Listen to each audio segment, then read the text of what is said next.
नमस्कार मंडळी, अवधूत चिंतन श्री गुरुदेव दत्त श्री स्वामी समर्थ महाराज की जय. बघा, स्वामी तुमच्या सर्व चांगल्या इच्छा पूर्ण करो हीच मी स्वामींच्या चरणी प्रार्थना करते आणि आपल्या आजच्या व्हिडिओला सुरुवात करते. आणि तुमचा दिवस आनंदाचा भरभराटीचा जाऊ हीच मी स्वामींच्या चरणी प्रार्थना करते आणि आजच्या व्हिडिओला सुरुवात करते. बघा, 15 एप्रिलला शनिवारी आहे श्री स्वामी समर्थ महाराजांची पुण्यतिथी. तर बघा, वर्षातले 2 वेळेस आपण महाराजांच्या पुण्यतिथीच्या वेळेस आणि दत्त जयंतीच्या वेळेस सप्ताह होत असतो, तो केंद्रामध्ये होत असतो. त्यावेळेस आपण पारायण वगैरे इतर सेवा ह्या सगळं करत असतो. सगळ्यात महत्त्वाचं म्हणजे आपण या 2 वेळेमध्ये गुरुचैत्र स्वामी चैत्र यांच्या सेवाही करत असतो. तर आता बघा, कोणती सेवा करायची, जेवढी तुम्हाला जमेल तेवढी सेवा करा. खरंच तर बघा, जेव्हा आता 26 तारखेला पुण्यतिथी आहे, तर त्याच्या आधीच 7 दिवस 8 दिवस आधी सगळ्यांना सेवा करायला सुरुवात करायची आहे. त्या दिवशी त्याची सांगता असते. तर बघा, ज्या सेवा जमतील त्या सेवा तुम्ही नक्कीच आजच्या व्हिडिओमध्ये सेवा सांगणार आहेत त्या सेवा तुम्ही नक्कीच करा. गुरुचैत्राचं पारायण म्हणा किंवा बघा, हे दुर्गा सप्तशतीचं पारायण, गुरुचैत्र सारामृत, पुन्हा श्री स्वामी चैत्र सारामृत कसं वाचायचं, श्री स्वामी चैत्र सारामृतचं पठण कसं करायचं, पारायण कसं करायचं. बघा, या व्यतिरिक्त तुम्हाला समजा तुम्ही जॉबला वगैरे जात असाल, तुमची लहान मुले असतील, पण तुमची करायची इच्छा आहे, पण तुम्हाला जर त्या सेवा करणं होत नसतील काही कारणामुळे, तर काय करायचं, संपूर्ण दिवस सेवेला नाही देऊ शकत, तर आपल्याला बऱ्याचशा गोष्टी सगळ्या करायच्या असतात. म्हणून तुम्हाला 15 तारखेपर्यंत कुठल्या ना छोट्या मोठ्या सेवा या करता येईल, ज्यामुळे तुमच्या मनातील इच्छा 100% पूर्ण होतील. आपल्या स्वामींचं वाक्य आहे बघा, भिवू नकोस मी तुझ्या पाठीशी आहे. म्हणजे काय, तर आपण जर स्वामींची अगदी साध्या सुध्या पद्धतीने सुद्धा मनाने सेवा केली तर स्वामी आपली साथ कधीही सोडत नाहीत. आपण त्यांची साथ सोडायची नाही, आपला हात स्वामी कधीही सोडणार नाहीत. स्वामी असं म्हणतात की तू माझ्यासाठी गुरुचैत्राचं पारायण कर, असंच नाही हेच पारायण कर, असंही नाही, अजिबात नाही. तुम्ही मनापासून फक्त 2 मिनिटे श्री स्वामी समर्थ महाराजांच्या नामस्मरणात बसलात तरीही त्यांच्यासाठी खूप आहे, अतिशय प्रिय असतो. अशा भक्तांसाठी स्वामी जे आहेत ते नेहमी राहून जातात. बघा, 9 एप्रिल ते बघा, यावर्षी स्वामी पुण्यतिथी ही 9 एप्रिल ते 15 एप्रिल या काळामध्ये आहे.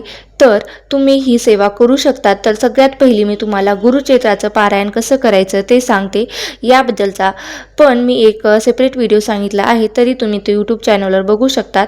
बघा, अगदी शॉर्टमध्ये मी तुम्हाला सांगते की गुरुचैत्राचं पारायण तुम्हाला स्वामी समर्थ पुण्यतिथीपर्यंत कसं करता येईल ते तुम्हाला सांगते. सगळ्यात पहिले सांगायचं आहे की तुम्हाला गुरुचैत्राचं पारायण करायचं असेल तर सगळ्यात नियम अति कटाक्षाने पाळावे लागतात. आणि कुठलंही पारायण करा, सप्तशतीचं करा, गुरुचैत्राचं करा किंवा स्वामी चैत्राचा करा, मांसाहार करायचा नाही. हा नियम सगळ्यांसाठीच आहे. म्हणजे बघा, तुम्ही जवळ कुठलीही सेवा केली तरी तुम्हाला मांसाहार वर्ज्य करायचा आहे आणि परान्न सुद्धा घ्यायचं नाही. बघा, सेवा करा नको करू, पण 7 दिवस म्हणजे जवळपास 9 एप्रिल ते 15 एप्रिलपर्यंत तुम्हाला मांसाहार कटाक्षाने टाळायचा आहे. बघा, अंडे सुद्धा खाल्ले तर खायचे नाहीत. कुणी म्हणतं अंडे खाल्लं तरी चालतं का, तर नाही, खायचं नाही.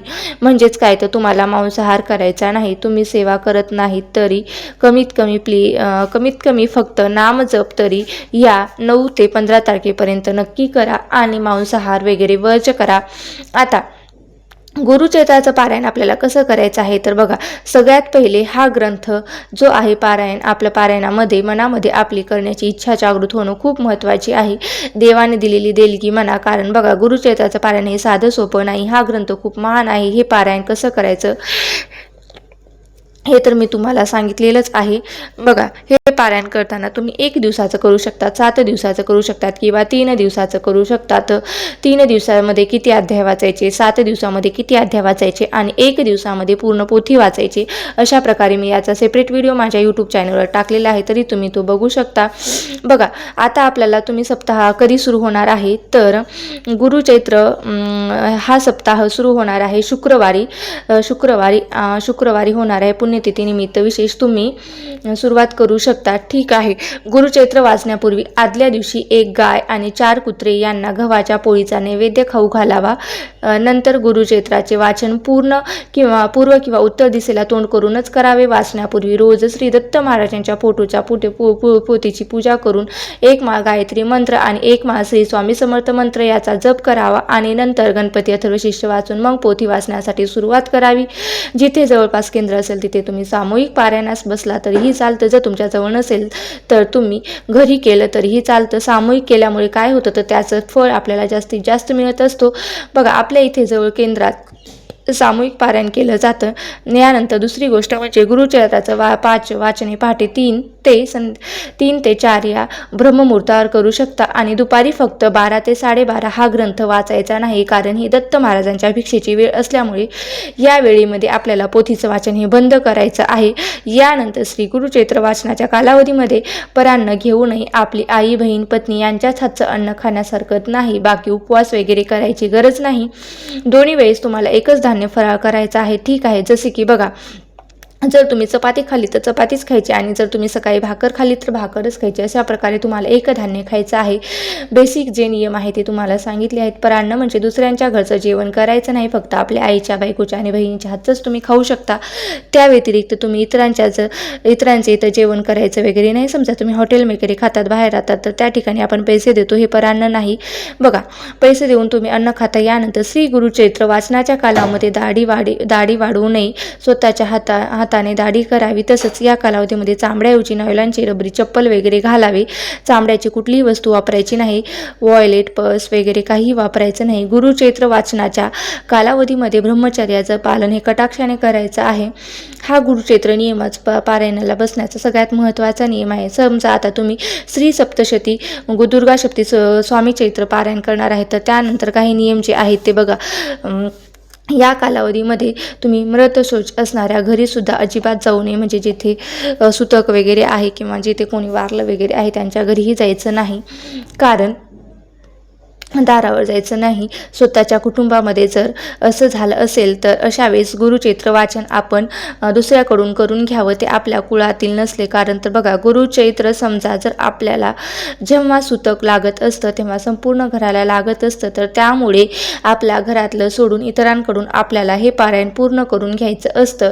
बऱ्याच वेळेस आहे ना, गुरुजींकडून सुद्धा हे पारायण तुम्ही करून घेऊ शकता. गुरुचैत्र वाचनचे आपल्याला अर्धवट कधीही सोडायचं नाही. घरामध्ये कोणालाही पिरियड्स वगैरे आली असतील तर गुरुचैत्र वाचन एकीकडे चालू असेल तर यावेळी गोमूत्र शिंपडायचं आणि मगच या कालावधीमध्ये तुम्ही रोज सकाळ संध्याकाळ गुरुचैत्राचं जेव्हा तुम्ही पोथी वाचता तेव्हा तुम्ही पोथी वाचायची, नैवेद्य वगैरे दाखवायचा आणि एका पाठावर बसून तुम्ही नैवेद्य दाखवायचा आणि गुरुचरित्राचा ग्रंथ मांडला आहे तिथे रोज सकाळ संध्याकाळ नैवेद्य दाखवायचा आणि रोज रात्री झोपताना विष्णू सहस्त्रनाम आहे, पुन्हा मनाचे श्लोक आहे, म्हणजे शांतीपाठ वगैरे करायचा. तो कसा करायचा? स्वामी समर्थ केंद्रामध्ये दररोज रात्री ह्याच्यामध्ये घेतला जातो आरतीनंतर. बघा, 1 ते 9 अध्याय दुसऱ्या दिवशी.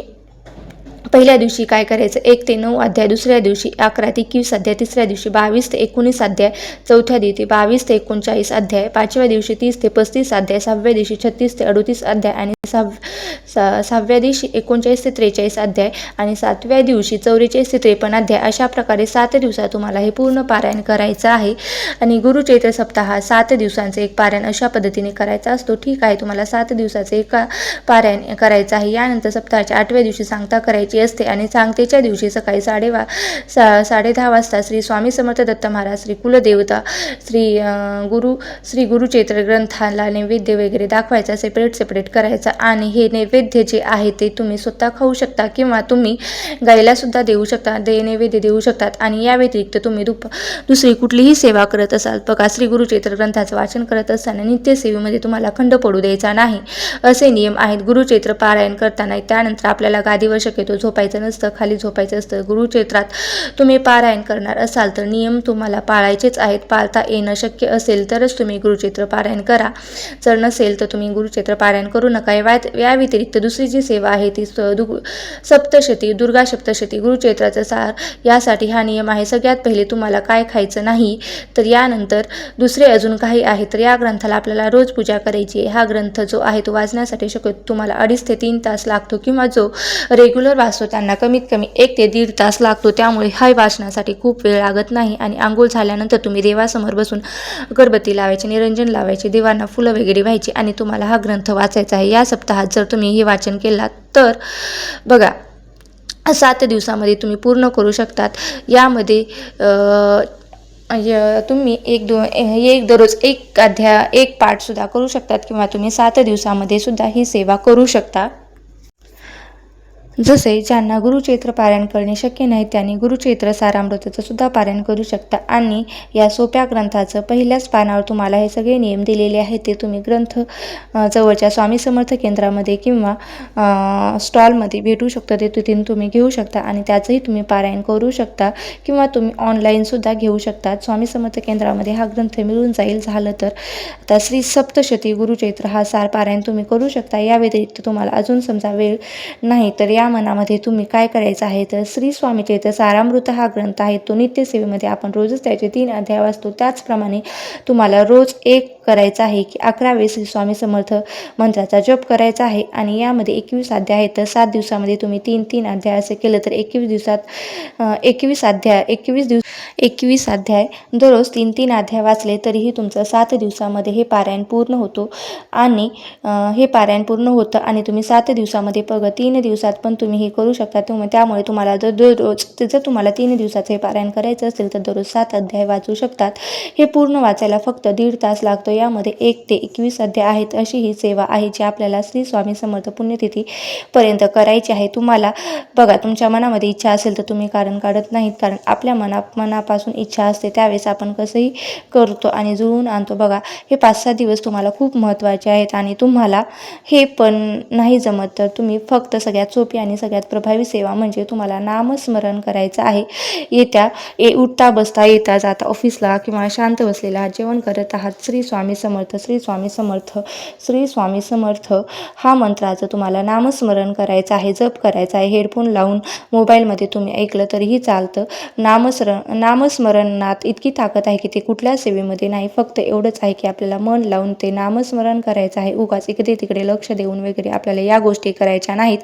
आपल्याला सेवा करायची इच्छा आहे पण वेळ नाही आहे, तर मग या गोष्टी जेव्हा आपण करतो तेव्हा देवासमोर सकाळी ऑफिसला वगैरे जाताना मुजरा करताना स्वामींना मुजरा करा, देवांना नमस्कार करा, अगरबत्ती लावा, धूपदीप लावा, 5 मिनिटे बसा देवासमोर, तिथे नामस्मरण करा. आणि तुम्ही बाहेर जाताना वगैरे दिवसभरात नामस्मरण केलं तरीही चालतं.